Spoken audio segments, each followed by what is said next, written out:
How did you find that? John has the advantage of being advanced with the variable pitch propeller, so that was not something he had to take on board. But then you have to bear in mind that Dave had to take it on board, and did. So I was pleased with that. They're neck and neck. There's nothing much to choose between them. But there is a definite difference between the RAF and the civilian.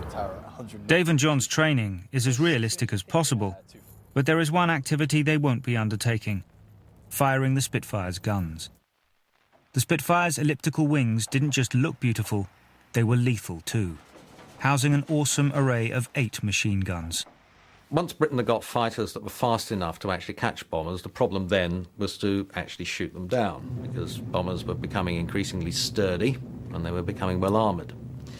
And it was a fairly junior officer, a squadron leader called Ralph Sawley, who set himself the task of solving this problem, and he experimented on old airframes, seeing how many machine guns he needed at what rate of fire to actually wreck them, and came to the conclusion that what was necessary to do fatal damage to a bomber's airframe was the combined power of 8 machine guns.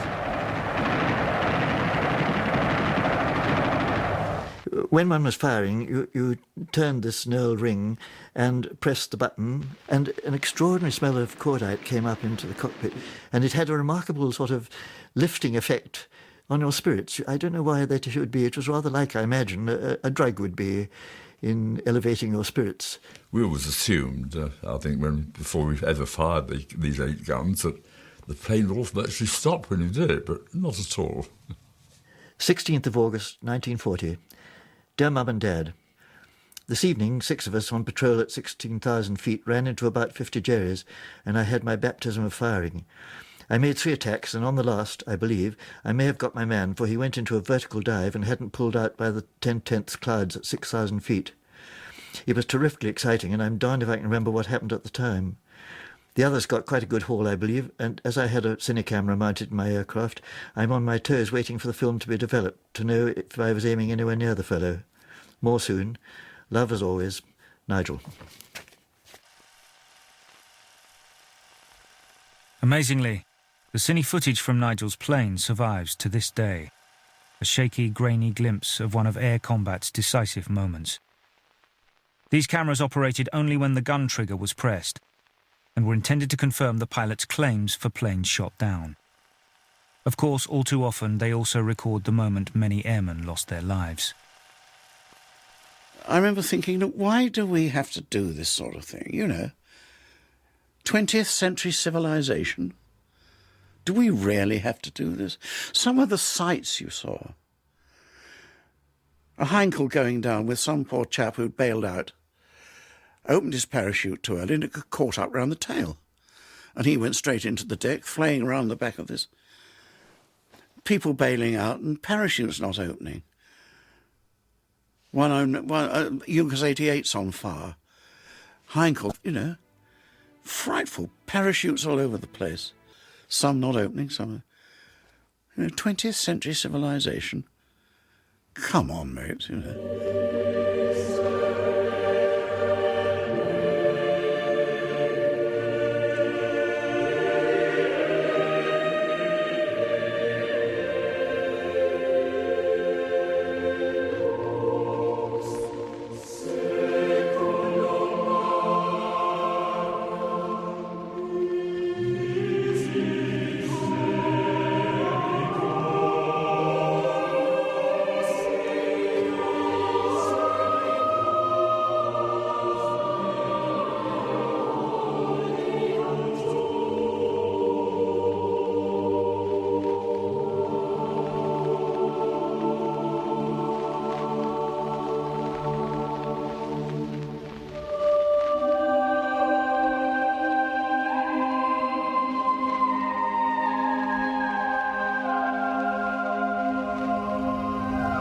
Killing is something that,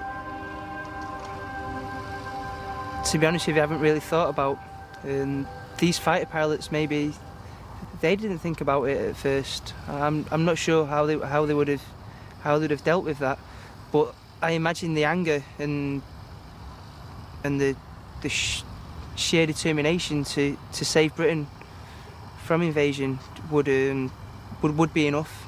I don't think going into combat is something you can really prepare yourself for at all. You can't really think about it too much in advance, I don't think. It's something that is going to be totally different from any expectations you ever have of it.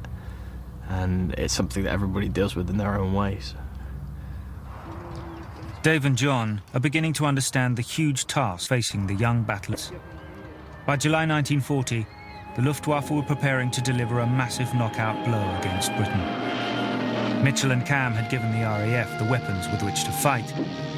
Next time, we find out how the Spitfires were to perform in the face of this Nazi onslaught. Mitch! You can't take the Spitfires, Mitch. They can't take them.